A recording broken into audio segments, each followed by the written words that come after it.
राजीव जी, मेरी बात अमलेंदु जी कह चुके हैं। मैं भी वही बात कहना चाहता हूं, अमलेंदु जी की बात का समर्थन करना चाहता हूं। कल माननीय प्रधानमंत्री ने मन की बात कही थी, 100वां एपिसोड था। यह पहला कार्यक्रम है देश का जो रेडियो पे बजता है लेकिन टीवी पे दिखाया जाता है। और आश्चर्य की बात यह है कि प्रधानमंत्री ये बात कल मन की बात में कह सकते थे कि भाई मुझे 91 गालियां पड़ी। ये बात कहने के लिए वो दिल्ली से हवाई जहाज में बैठे कर्नाटक गए और कर्नाटक में जाके उन्होंने जो महान राष्ट्रीय बात कही वो ये कि मुझे 91 गालियां मिली। अरे भाई, मन की बात पे कह देते, कहीं और कह देते। ये बात कहने के लिए दिल्ली से कर्नाटक आने की क्या जरूरत है, लेकिन माननीय प्रधानमंत्री जी पहुंचे। दूसरी बात, जो माननीय प्रधानमंत्री 40% के जवाब में बार बार कहते हैं, हर बार कहते हैं कि राजीव गांधी जी ने कहा था कि हम 1 रुपया भेजते हैं तो गांव में 15 पैसे पहुंचते हैं। वो माननीय प्रधानमंत्री जी ये क्यों नहीं ये बताना भूल गए कि लोग 1 करोड़ गालियां देते हैं और माननीय प्रधानमंत्री तक केवल 91 गालियां पहुंचती, तो बाकी गालियां कहां चली जाती है, ये वो व्यक्ति ने नहीं बताया कि कहां चली गई गालियां। तीसरी बात यह कि अब ये देश उस मोड़ पे आ चुका है जब लोग नौकरी बचाने के लिए रेडियो सुनते हैं, मन की बात सुनते हैं। यह सब पहले इतिहास में कभी नहीं। राहुल गांधी और प्रियंका गांधी ने अपने भाषणों में जो बात कही, वो मुद्दे प्रधानमंत्री जी कहने से घबराते हैं। वो कर्नाटक जाकर अपना रोना रोते हैं, अपना दुखड़ा रोते हैं, कह रहे मुझे गालियां दे दी अम्मा, मुझे पड़ोसी ने पत्थर मार दिया, इस तरह की बातें करते हैं। राहुल गांधी ने कहा कि आप बताइए, कर्नाटक में आप यहां के नेताओं की बात क्यों नहीं करते, कर्नाटक की जनता की बात क्यों नहीं करते, कर्नाटक के लोगों के विकास की बात क्यों नहीं करते, और हर बार डबल इंजन की बात करते हैं, जबकि डबल इंजन की सरकार एक पूरा पूरा धोखा है। जिन जिन राज्यों में डबल इंजन की सरकार है वहां आप देखेंगे, अगर आप पूरे आंकड़े उठा के देख लीजिए जीएसटी के, जो जीएसटी की वसूली हुई है उन राज्यों में पैसा नहीं पहुंचा। जिन राज्यों में डबल इंजन की सरकार है वहां भ्रष्टाचार के बड़े बड़े मामले नीचे से ऊपर तक दबा दिए गए। जिन राज्यों में डबल इंजन की सरकार है वहां ईडी, सीबीआई वगैरह भ्रष्टतम लोगों के पास नहीं पहुंचता।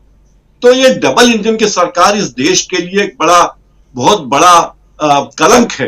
ये डबल इंजन की सरकारें होनी ही नहीं चाहिए। हर राज्य की अपनी समस्याएं हैं, हर राज्य की अपनी चुनौतियां हैं।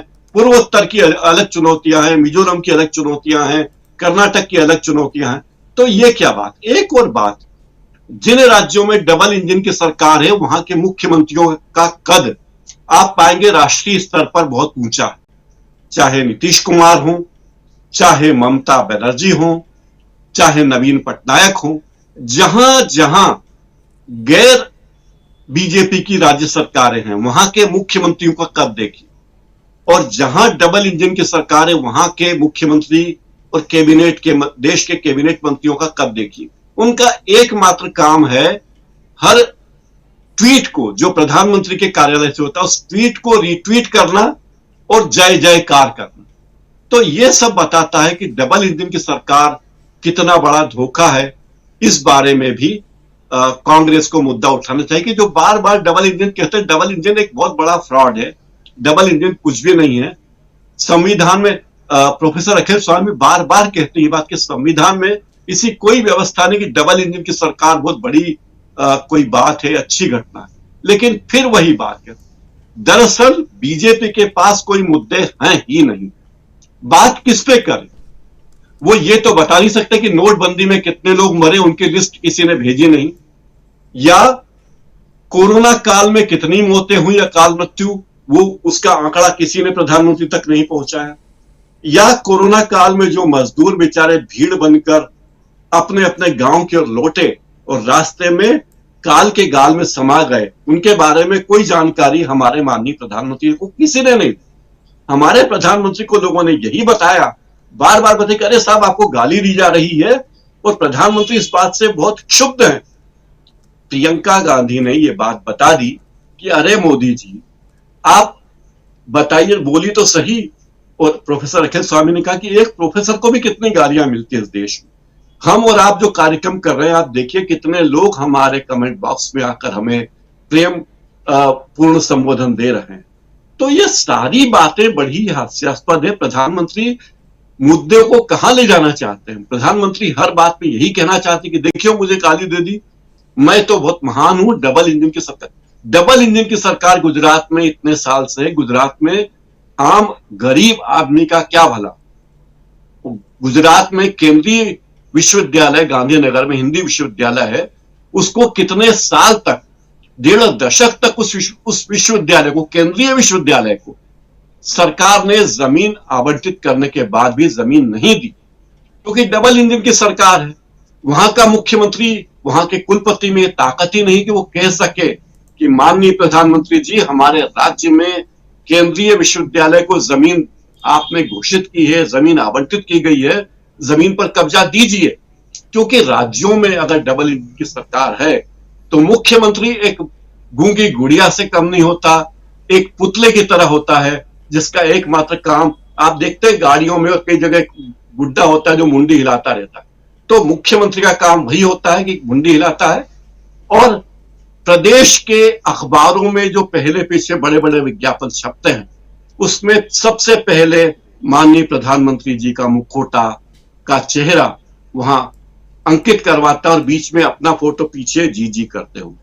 तो ये सब, अब मध्य प्रदेश में डबल इंजन की सरकार चल रही है, बीच में 1.25 साल दूसरा इंजन लगा था, लेकिन जो घोटाले, बड़े बड़े घोटाले मध्य प्रदेश में, व्यापम घोटाले से लेके हनी ट्रैप जैसे घोटाले, भूमि घोटाले, उन सब घोटालों पर कोई जांच सीबीआई ने नहीं की।